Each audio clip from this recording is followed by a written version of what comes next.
नमस्कार मित्रांनो. गाणगापूरच्या दिव्य दत्त पादुकांना निर्गुण पादुका असं म्हणतात. पण आपण कधी विचार केला आहे का, की या दिव्य दत्त पादुकांना ज्यांना आपण बघू शकतो, ज्यांची पूजा आपण बघू शकतो, ज्यांचे दर्शन आपण घेऊ शकतो, अशा सगुण पादुकांना निर्गुण असं नाव का आहे?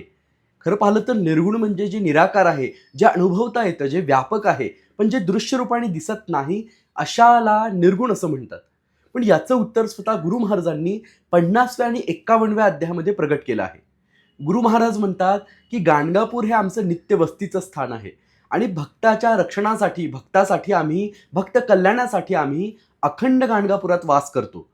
तसेच 51व्या अध्यायामध्ये गुरु महाराज म्हणतात, की प्रातःकाळी आम्ही नृसिंहवाडीला कृष्णामाईमध्ये स्नान करू, तिथे अनुष्ठान करू. पण माध्यान्ही आम्ही भीमा अमरजा संगमात गाणगापुरात येऊन स्नान करू आणि संगमात स्नान झाल्यानंतर दुपारी मठात येऊन या पादुकांच्या रूपामध्ये भिक्षा स्वीकारू. आणि हे आमचं नित्य वस्तीचं स्थान आहे. गुरु महाराजांनी पुढे असं सांगितलं आहे, की जे भक्त मला श्रद्धापूर्वक अंतःकरणाने माझी पूजा करतील, माझं आव्हान करतील, त्याला मी भेट देईल, त्याचं कल्याण मी गाणगापुरातनं करेल. म्हणून सगुण रूपाने जरी गुरु महाराज भगवान नृसिंह सरस्वती दत्त महाराज आपल्याला दिसत नसले, तरी महाराज निर्गुण रूपामध्ये त्या दिव्य दत्त पादुकांमध्ये वास्तव्य करून आहेत, गाणगापुरात वास्तव्य करून आहेत. म्हणून मग त्या दिव्य पादुकांना निर्गुण पादुका असं नाव प्राप्त झालं आहे. अवधूत चिंतन श्री गुरुदेव दत्त. श्री स्वामी समर्थ. नमस्कार.